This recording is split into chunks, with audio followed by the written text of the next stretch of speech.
Hi, my name is Oceana Haynes, and this is my history project on the Civil Rights Movement.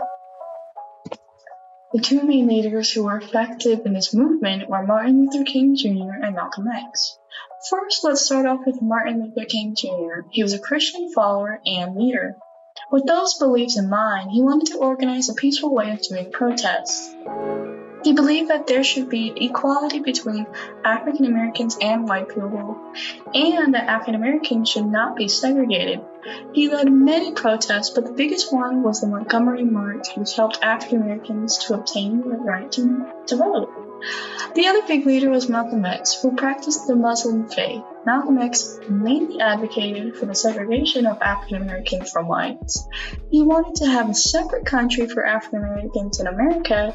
He didn't agree with the idea of planning peaceful protests to advocate for African Americans. He believed that African Americans should defend and advance themselves by any means necessary.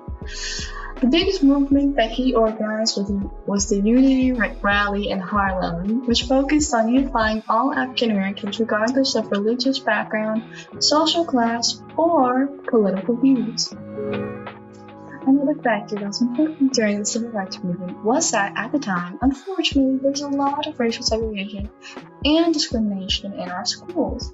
A case that has emphasized this was Brown versus Board of Education of 1954, in which the court declared that establishing separate public schools for black and white students was unconstitutional. This case was about a plaintiff named Oliver Brown filing a class action suit against the Board of Education of Topeka, Kansas, after his daughter, Linda Brown, was denied entrance to Topeka's all-white elementary schools. In the lawsuit, Brown claimed that schools for black children were not equal to white schools, and that it violated the 14th Amendment, which holds that no state can deny any person within its jurisdiction the equal protection of laws. This case helped establish that education wasn't equal at all. A person who did help in recognizing the importance of civil rights was none other than the third President of the United States, John F. Kennedy. He believed in supporting civil rights.